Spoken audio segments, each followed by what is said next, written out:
గుడిలో విగ్రహం ఉంటుంది. మరి విగ్రహంలో ఏముంటుంది?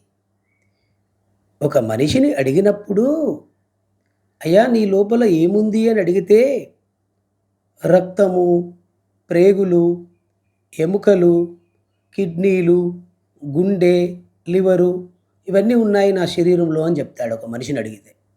మరి అదే గుడిలో ఉన్న విగ్రహంలో ఏమున్నాయి? విగ్రహానికేమో కళ్ళున్నాయి, చెవులున్నాయి, ముక్కుంది, నోరుంది, కాళ్ళు, చేతులు, దివ్యమైన స్వరూపం ఉన్నది. కానీ విగ్రహం లోపల ఏమున్నది? ఈ విగ్రహం లోపల ఏమున్నది అని ఒకసారి మనము కొన్ని విషయాలను ఉదహరించుకోవాలి. ఇది తెలియాలంటే. భగవంతుడేమో సర్వాంతర్యామి, నిరాకార స్వరూపం. భగవంతుడు ఈ సృష్టి మొత్తం ఉన్నాడు. ఒక చోట ఉండి, ఒక చోట లేకుండా సృష్టిమంతా అంటే చెట్టులో, పుట్టలో, గుట్టలో, పాములో, నక్కలో, జింకలో, నీటిలో, వాయువులో, ఆకాశంలో, మనిషిలో అణువణువున ఉన్నాడు భగవంతుడు. అంటే ఉదయం లేస్తే మనిషి భగవంతుని పూజించాలి అంటే సర్వాంతర్యామిగా భగవంతుడు ఉంటాడు. అంటే సృష్టి మొత్తం ఆవహించి ఉంటాడు. మరి భగవంతుని పూజించాలంటే సృష్టిని మొత్తం పూజించాలి. అంటే చెట్టును, పుట్టను, గుట్టను, రాళ్ళను, రప్పలను, కప్పలను అందరిని పూజించాలి.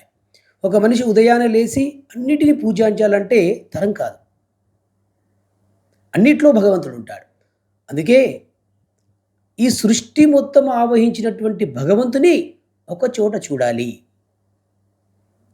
ఒక చోట చూడాలి అంటే ఒక రూపాన్ని కల్పించాలి అని విగ్రహ రూపాన్ని ఏర్పరిచారు. విగ్రహంలో ఏముంది అంటే సృష్టి మొత్తం కూడా ఉంది.